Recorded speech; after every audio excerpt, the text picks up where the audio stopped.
Bonjour à tous et bienvenue dans cette vidéo où je vais vous présenter et vous parler de l'EFC qui est l'Extreme Fighting Championship, une organisation de MMA en Afrique du Sud.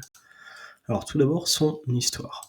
L'EFC c'est une organisation assez ancienne qui a été créée en 2009 par les frères Kero, Silas et Calvin Howard à Johannesburg.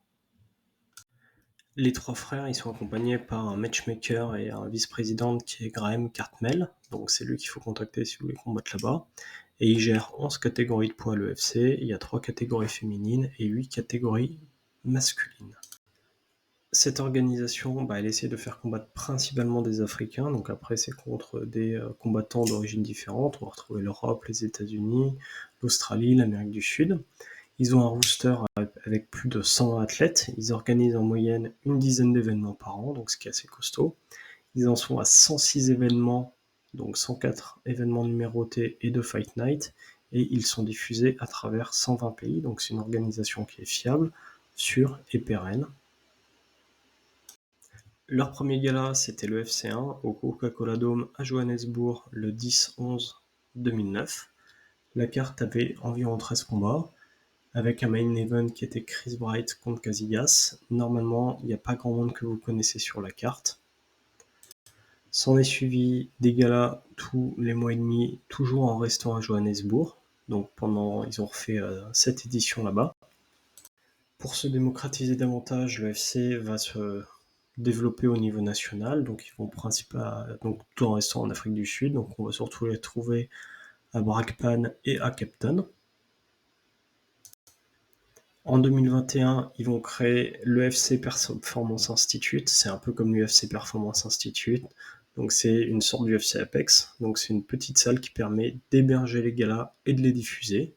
Donc très malin parce que ça permet d'avoir de l'équipement audio-vidéo à la pointe pour diffuser sur toutes les chaînes. Et on y vient. Donc c'est depuis le 10 septembre 2021, ils utilisent quasiment exclusivement cette salle pour diffuser les événements, c'est-à-dire qu'ils n'ont plus, comme l'UFC, ils vont plus faire des combats partout avec des grandes salles, beaucoup de monde, 20 000 personnes dedans. Ils ont dit, on prend pas de droit d'entrée, on prend que des droits télé, et voilà. Donc actuellement, ils en sont à l'EFC 121 qui aura lieu en avril 2025, et ils sont diffusés dans de très nombreux pays à travers les canaux que vous voyez à l'écran.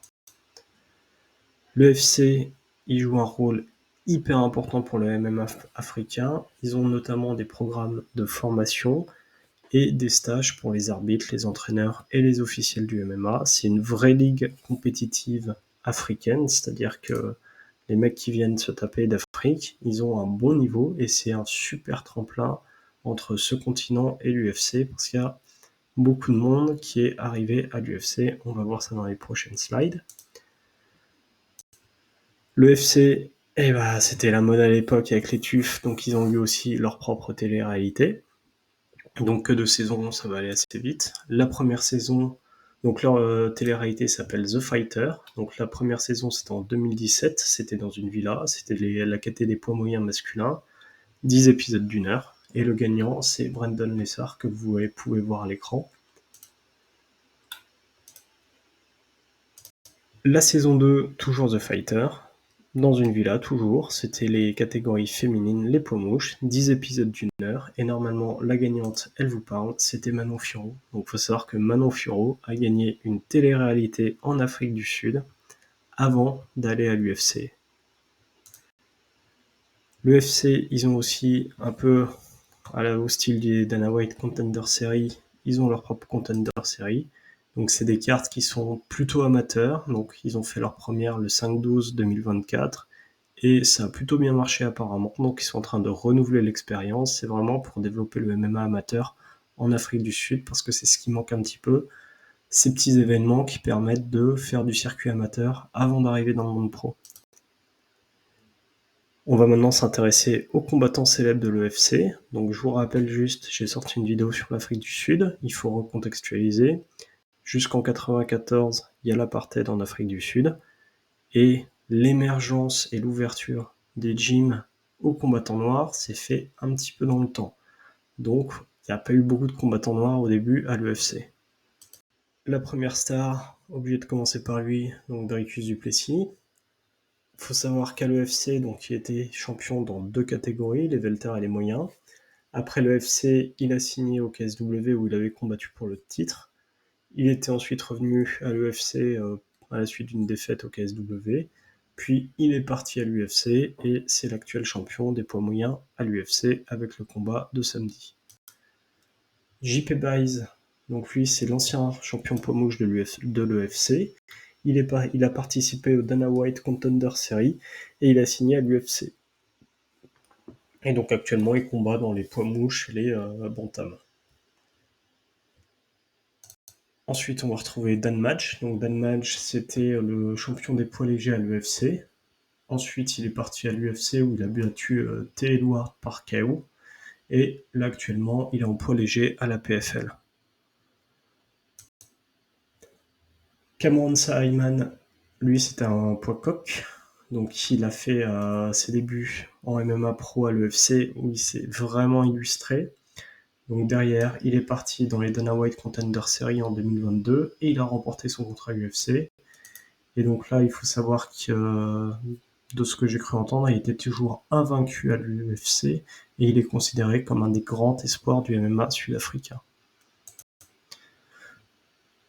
Un peu de couleur, donc on a Egeu Kabessa qui nous vient du Congo. Lui, il était champion poids plume à l'UFC à plusieurs reprises et il est toujours actif à l'UFC où il défend régulièrement son titre, malgré une défaite à l'UFC 120. Et alors, il était dans le shot du Bellator, mais ça a fermé avec le PFL, donc il devrait normalement joindre l'UFC s'il arrive à se relancer sur 2-3 victoires. Et enfin, Themba Gorimbo, ancien champion poids welter à l'UFC, et il a signé en 2022 à l'UFC, et c'est le premier combattant zimbabwéen à obtenir un contrat avec l'UFC. Et on a eu beaucoup de Français qui sont passés par cette organisation, donc n'hésitez vraiment pas à contacter le matchmaker pour ceux qui sont intéressés, très sympa. Dans nos Frenchies, donc on a eu Cyril Asker, je ferai une vidéo sur les ex-UFC français que personne connaît, Isabelle Paré qui était une combattante française, Manon Furo qui a gagné une télé-réalité en Afrique du Sud, et Anthony Morel qui a perdu le week-end dernier, mais qui est champion des poids lourds à l'EFC.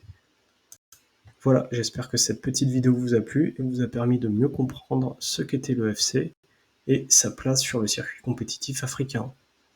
Je vous souhaite à tous une belle journée.